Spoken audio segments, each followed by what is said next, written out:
Бүгінгі таңдағы қырғыздардың қазақтардан артықшылығы өте мол. Ат төбеліндей аз халық болса да, қаһарман жігіттері қыздарын қыз қылып, отан дейтін отбасының түтінін түзу етіп отыр. Тіпті көзді ашып жұмғанша жұдырықтай жұмылып, президенттен президентті тақтан қуып, нәскеше ауыстырды. Жақпаса билігін төңкеріп тастайды. Қырғыздардың қазақ халқынан асып түсетін тағы да бір жағы – демократия. Билігі халықпен санасуды біледі. Неге? Өйткені өзбектері өзенін ластап, сарт саудасын жасап жүргенде қандарын судай ағызды.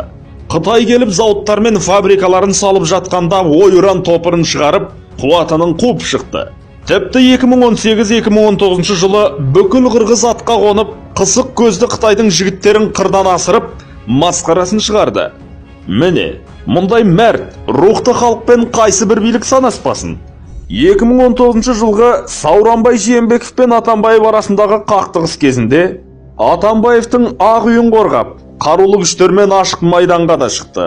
Әттең аз халық, ең болмағанда халық саны 60-70 миллионнан асқанда, өз күнін өзі көріп, бүгінгі алпауыттармен иық тіресер ме еді бәлкім?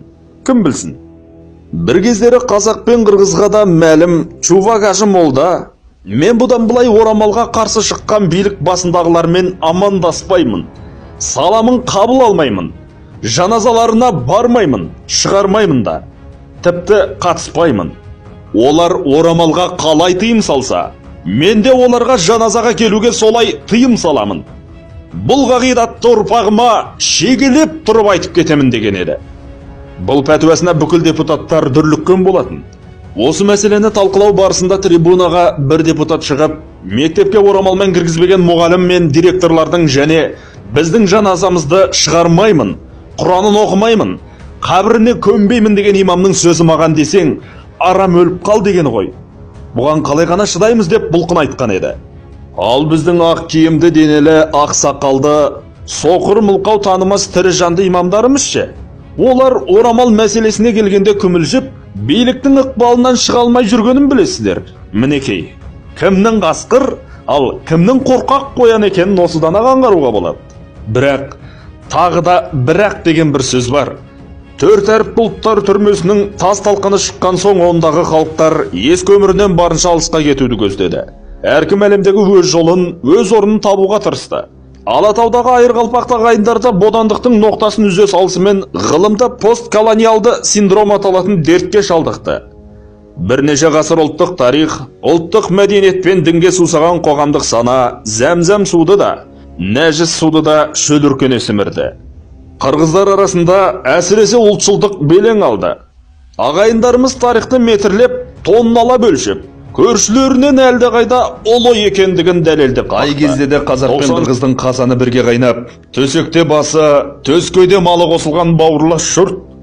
Бұл жұрттың аражігін ажыратып, ала мысық өткіземіз дегендердің барлығы көр көкіректер.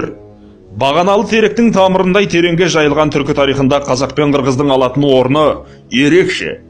Қиын күнді бірге жеңген, қылымдардан бірге келген қырғыз қазақ. Қиын елден қас дұшманды қачырған, біз қанша таңды атырған, біз қазақ қырғыз батырданбыз. Қадабыз бар, салтыбыз бар, кеңпейілді қалпыбыз бар. Қол ойын отсам қомызға, қоштойт мені домбыра, қылып екем жанып кеткез. Түндігібіз сүйібіз, дінге бірдей сүйібіз, Алла деген ару елбіз, Алла деген ару елбіз.